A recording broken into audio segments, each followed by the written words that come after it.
मेरी बीवी सऊदी अरब में नर्स थी। वह छुट्टी लेकर आई तो हर रात फिटकरी अपने बिस्तर में ले जाती थी। पूछता तो कहती कि सऊदी अरब में हर औरत फिटकरी से अपनी जिंदगी की सबसे बड़ी गलती अपनी बीवी से शादी करके की थी। वह मेरी मामा की बेटी थी और बचपन से ही सऊदी अरब में रहती थी। मेरा निकाह मरियम के साथ हुआ था और इस वक्त वह ना पाकिस्तान आ सकती थी और ना ही मैं सऊदी अरब जा सकता था। और हमारी शादी जल्द से जल्द घर वालों ने करने का फैसला कर लिया था, क्योंकि मरियम के पापा बीमार थे और उनका कहना था कि वे अपनी ज़िंदगी में मरियम की शादी करना चाहते हैं। अपनी माँ और अपनी मामा की ज़िद के आगे मैंने हथियार डाल दिए थे और हमारा निकाह हो गया था। मैंने कभी मरियम को नहीं देखा था, लेकिन जब मैंने शादी के टाइम पर वीडियो कॉल पर उसे देखा तो देखता का देखता ही रह गया था, क्योंकि वह बहुत ज़्यादा हसीन थी। उसके बाद काफ़ी टाइम तक वह सऊदी अरब में ही रही थी और मैं पाकिस्तान में रहा था, लेकिन हम दोनों की फ़ोन पर बात होती रहती थी। उससे शादी करने के बाद न जाने मेरे लिए उससे दूर रहना मुश्किल हो गया था। शादी से पहले मुझे कभी मरियम का ख्याल भी नहीं आया था, लेकिन शादी में कुदरती कशिश थी जो मुझे उसकी तरफ खींच रही थी।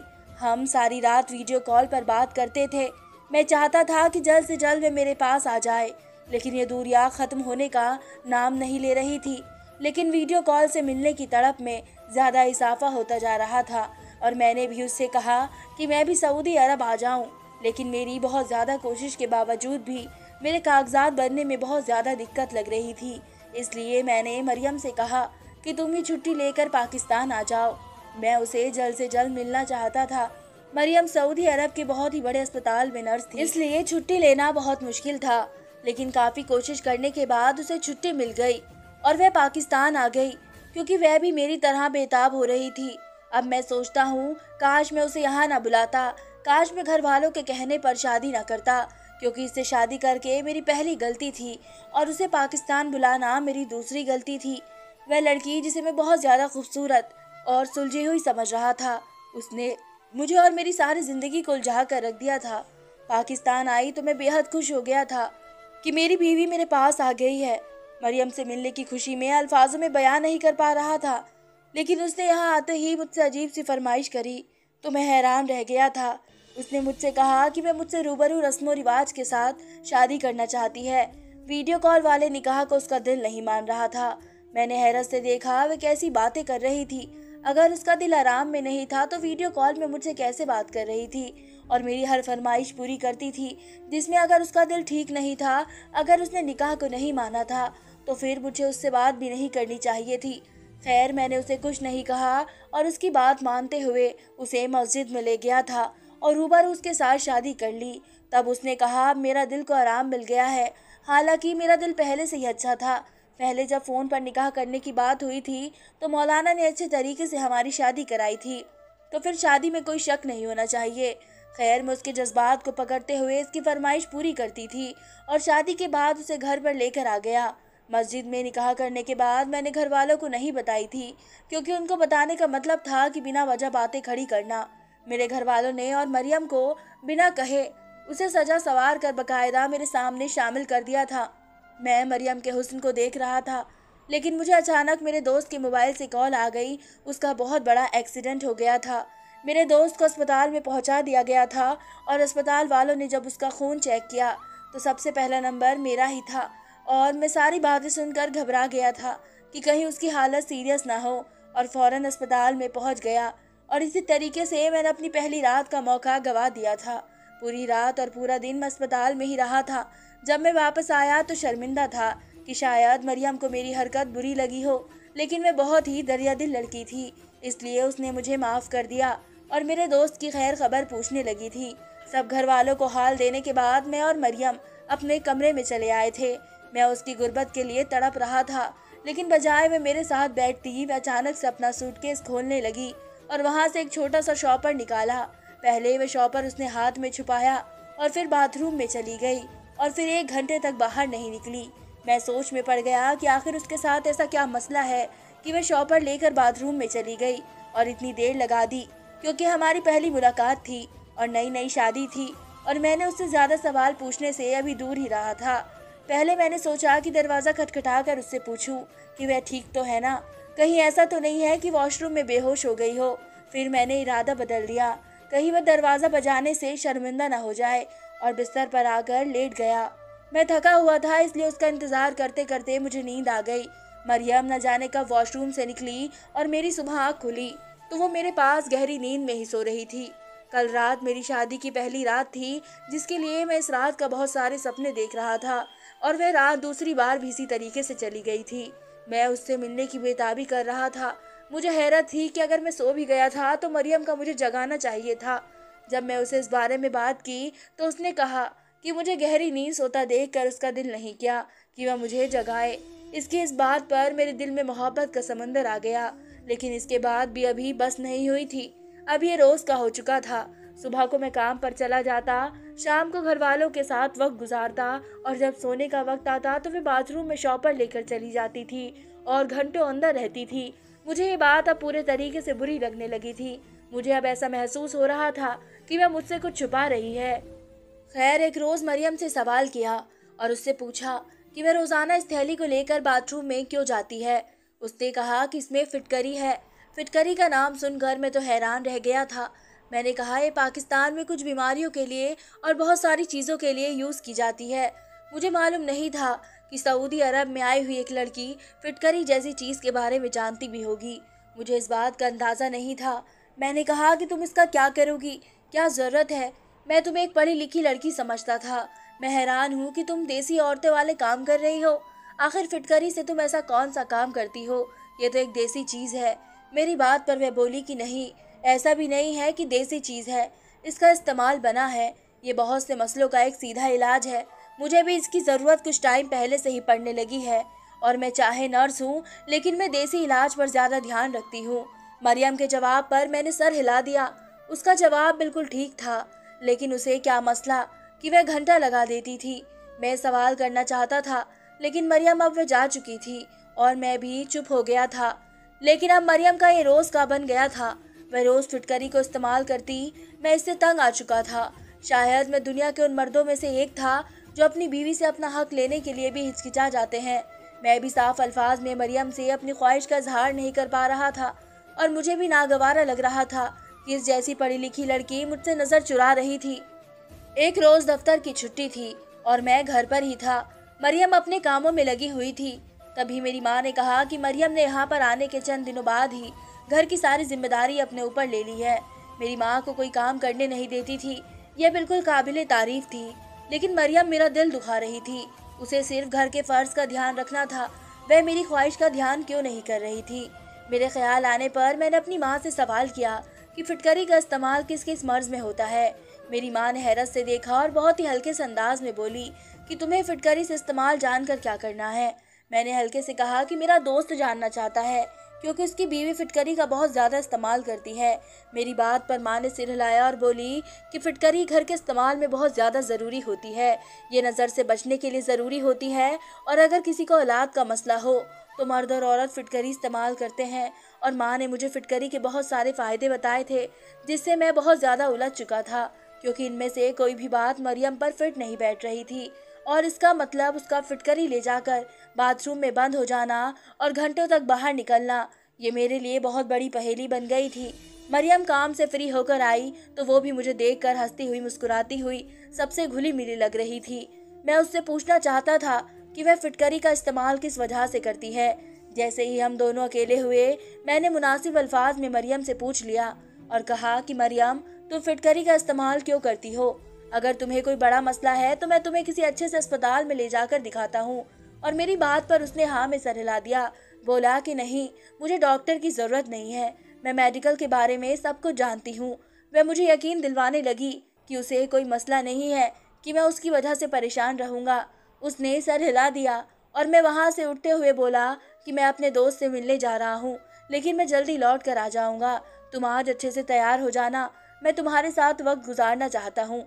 मैं बहुत ही आराम से अपनी ख्वाहिश उसे बताई थी और उसने भी हाँ में सर हिला दिया था, और मैं दोस्त से मिलने चला गया था। मैं वापस पहुंचा तो मरियम किचन में बर्तन धो रही थी। मुझे देखकर मरियम थोड़ी सी परेशान हो गई और मैं खामोशी से अपने कमरे में चला गया और बिस्तर पर सो गया। मरियम कमरे में आई तो मैं सोने का नाटक करने लगा। वह कुछ देर तक मुझे देखती रही और फिर पलट कर गई। मैंने अपनी आंख खोल कर देखा तो वह वही शॉपर लेकर बाथरूम में चली गई थी और मुझे झटका सा लगा। मुझे इस रोज़ अंदाज़ा हुआ था कि मरियम के लिए फिटकरी का इस्तेमाल मुझसे ज़्यादा ज़रूरी था। मैं उठकर बैठ गया और सर पकड़ लिया और अब मरियम का यह मसला मेरे लिए अब बवाल बन चुका था। मेरे लिए कोई बीमारी मायने नहीं रखती थी। मुझे मतलब इस बात पर था कि मरियम उसे अपना मसला समझती थी। मुझे ये बात पूरे तरीके से खटक रही थी कि आखिर ऐसा क्या था जो वह मुझे छुपाती थी। इसी सोच में वह रात भी इसी तरीके से गुजार दी थी और मैं अगली रोज से इसी कश्मकश में उलझा हुआ दफ्तर में काम कर रहा था।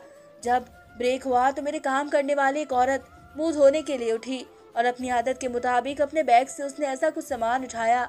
मैं बेख्याली से उसके हाथ से थैली नीचे गिर गई तो मैं उसका सामान उठाने में मदद करने लगा। मैं अपने सामने फिटकरी देख कर झटक कर रह गया था। मैं फटी हुई आंखों से देख रहा था। इतना सख्ते में आ गया था और मैंने उसे सीधा उस लड़की से पूछ लिया कि वह मुंह धोने के लिए फिटकरी क्यों लेकर जा रही है। वह घबरा कर बोली कि दरअसल मेरे चेहरे पर बहुत ज़्यादा बाल आने लगे हैं। मैंने इसके बारे में सुना है कि बार बार चेहरा धोने से फिटकरी चेहरे से लगने पर बाल आने बंद हो जाते हैं। इसी वजह से मैं फिटकरी का छोटा सा हिस्सा अपने पास रखती हूँ और मुझे बहुत ज़्यादा फायदेमंद दे रहा है। वह लड़की मुझे ये सब कुछ बात कर वहाँ से जा चुकी थी और मैं हैरान सा बैठा हुआ था। मुझे यकीन होने लगा था कि मरियम भी इसी वजह से फिटकरी बाथरूम में लेकर जाती होगी। शायद उसके जिस्म पर बहुत ज़्यादा बाल आते होंगे। यही ख्याल मुझे मरियम के लिए ठीक लगा था। मैं घर पहुंचकर जल्दी से किचन में जाकर पानी का गिलास उठाया। तभी उसने कहा कि मैं पानी लेकर खुद आ रही हूँ कमरे में, और वो मेरे पीछे कमरे में आ गई और रोज़ के मुताबिक मुझे पानी का गिलास पेश किया। मैं पानी लेकर पीते हुए मरियम को ही देख रहा था। उसको खाली गिलास पकड़ाते हुए मैंने हाथ बढ़ा दिया और मैंने उसका हाथ थाम कर उसके बाजू से पकड़कर कपड़ा हटाकर उसका हाथ देखा तो वह हैरत से मुझे देख रही थी। मैं हैरानी से उसके बाजू देख रहा था। उसके बाजू के बिल्कुल बालों से साफ थे। यह यकीनन फिटकरी के इस्तेमाल से ही हुआ था। जब मैं मरियम की तारीफ करते हुए बहाने से बात की तो वह शर्माने लगी थी और कहने लगी कि मैं अपनी माँ पर गई हूँ। मेरी माँ की भी बाजू पर भी बाल कम और सुनहरे बाल थे। मैंने मरियम को देखकर चुप रह गया था। यानी उसके लिए फिटकरी का वह इस्तेमाल नहीं करती थी। वह इसे छोड़कर मरियम से और राज पूछना चाहा, लेकिन वह रात का खाना बनाने का बोलकर उठकर चली गई थी।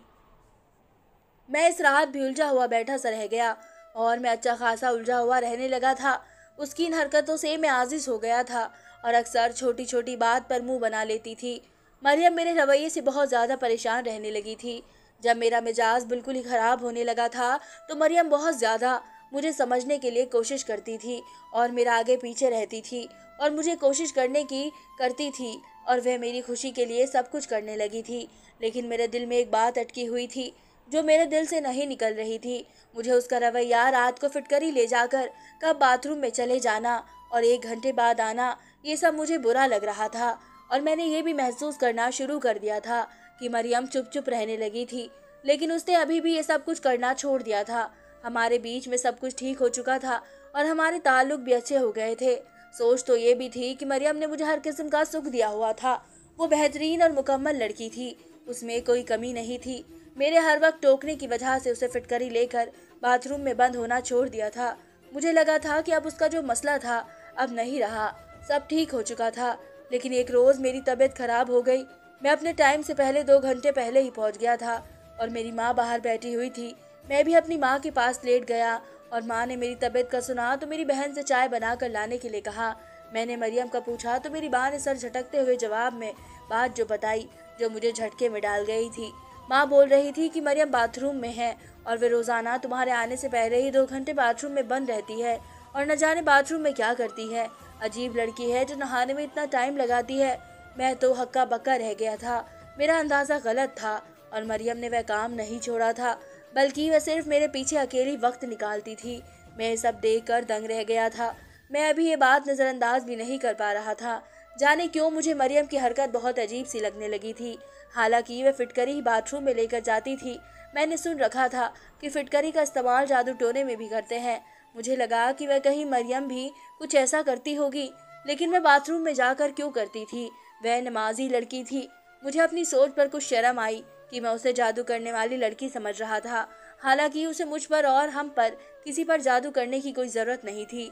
लेकिन अब मैं हर हाल में राज जानना चाहता था। लेकिन ऐसा करने का कोई रास्ता भी नहीं था।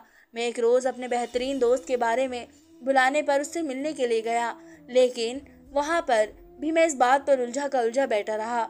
मेरे दोस्त ने मुझे परेशान देखकर हमदर्दी से सवाल करने लगा। वह मेरा बहुत अच्छा दोस्त था और शादी से पहले ही मैं उसे अपने हर बात कर लेता था। उससे सवालात पर मैंने उसे मरियम के बारे में बताया तो वह मेरा दोस्त सब सुनकर हैरत में पड़ गया था। मैं परेशानी से बोला कि मेरी बीवी बिल्कुल ठीक है, उसमें कोई कमी नहीं है, लेकिन फिर भी वह आज तक ये काम दोहराती है जो मुझे परेशानी में डाल रहा है। मुझे खौफ है कि उसे कोई ज़्यादा बड़ा मसला होगा। मैं बस इतना जानना चाहता था कि अगर वह किसी मुश्किल का शिकार है तो मुझे बता दे, ताकि मैं उसकी मदद कर सकूं और इसका इलाज कर सकूं। अगर इसका मेडिकल पर यकीन नहीं है तो यहाँ बहुत सारे हकीम हैं, मैं देसी इलाज भी करवा सकता हूँ। लेकिन मरियम मुझे कुछ भी नहीं बताती थी। मेरी बात सुनकर मेरे दोस्त ने कहा कि शायद मैं समझ गया हूँ असल बात, लेकिन तुम्हें मेरे मुंह से वह बात सुनना अच्छा नहीं लगेगा। मगर तुम सच जानना चाहते हो तो मैं सच बता देता हूँ। मैं अपने दोस्त की बात पर झटक गया था और बेताबी से उस सवाल करने लग गया। मैं हर हाल में सब जानना चाहता था। मेरे दिल पर मेरे दोस्त ने जो बताया था मेरी रूह को फना कर देने वाला था। मैं सोचता था कि मरियम को हर हाल में कबूल कर लूँगा। इस बात पर मेरे सारे दावे धरे के धरे रह गए थे, क्योंकि ये बात ऐसी थी कोई भी बर्दाश्त नहीं कर सकता था। अगर सुनता तो ऐसे ही पागल हो जाता। मैं अपने दोस्त के पास बैठा रहा और वह मुझे मशवरे देता और सबर को कहने लगा था। मैं बुझे हुए अल्फाज के साथ पहुंचा तो अब मरियम सामने ही मौजूद थी। उसका मुस्कुराता हुआ चेहरा देखकर मुझे उसके धोखे पर बहुत ज्यादा गुस्सा आया था। मुझे बार बार अपने दोस्त की वही अल्फाज याद आने लगे थे जो बोल रहा था। फिटकरी का इस्तेमाल अरब की लड़कियां बहुत ज़्यादा करती हैं, क्योंकि वह अपना कुंवारापन अपना शादी से पहले खो देती हैं और फिर फिटकरी के इस्तेमाल से कुंवारापन हासिल कर कर अपने पति के करीब जाती हैं। मेरा दोस्त भी जानता था कि मेरी बीवी अरब की लड़की है। सच में मुझे बेजान कर दिया था। मैं कमरे में अकेला बैठा हुआ था जब मरियम कामों से फ्री होकर मेरे पास आकर पहुंची थी। उसने नरमी से कंधे पर हाथ रखा और मैंने जोर से उसका हाथ झटक दिया और बोला गुस्से से कि मैं तुम्हारा धोखा जिंदगी भर याद रखूंगा। तुम्हारा चेहरा इतना अच्छा था और अंदर से तुम इतनी बुरी हो, मैं सोच भी नहीं सकता हूँ। तुमने अपने अंदर की सिहाई छुपाने की वजह से मुझे अंधेरे में रखा और फिटकरी का इस्तेमाल करती रही। मेरा अल्फाज ने मरियम को परेशानी में डाल दिया था। अब मैं कोई नरमी बरतने को तैयार नहीं था। मुझे एक बदकिरदार लड़की का साथ मंजूर नहीं था, इसलिए मैंने उसे तलाक दे दी थी और मरियम चुप हो गई थी। मेरे तलाक देने के 2 दिन के बाद वह वापस सऊदी अरब चली गई थी, लेकिन उसने एक ख़त लिखा जिसमें सच लिखा हुआ था। कुछ अरसे पहले मेरे जिस्म से बदबू आने का मसला होने लगा था, जिस पर मुझे तुम्हारे करीब जाने से झिझक होती थी और मैं किसी को बताए बिना नुस्खे के मुताबिक फिटकरी रगड़ कर खुद को बदबू से बाहर करती थी। मैं बदकिरदार लड़की नहीं हूँ और ऊपर वाला गवाह है। मैं अपनी फटी फटी निगाहों से उसका ख़त पढ़ रहा था और मुझे अपने आप पर गुस्सा आ रहा था और मैं सोच रहा था काश मैं मरियम से शादी ही नहीं करता और एक लड़की की ज़िंदगी तो ख़राब होने से बच जाती, और काश उसे पाकिस्तान ही ना बुलाता, क्योंकि पाकिस्तान वाले दोस्त नहीं। मेरे दिमाग में ये बात डाली थी। मुझे अपनी गलती पर बहुत ज़्यादा शर्मिंदगी महसूस हो रही थी, लेकिन अब सब कुछ मेरे हाथ से निकल चुका था। मरियम मुझे छोड़कर जा चुकी थी। अब मेरे पास कुछ भी नहीं बचा था। इस कहानी से हमें यही शिक्षा मिलती है, कभी भी हमें जल्दबाजी में फैसले नहीं लेने चाहिए। धन्यवाद दोस्तों।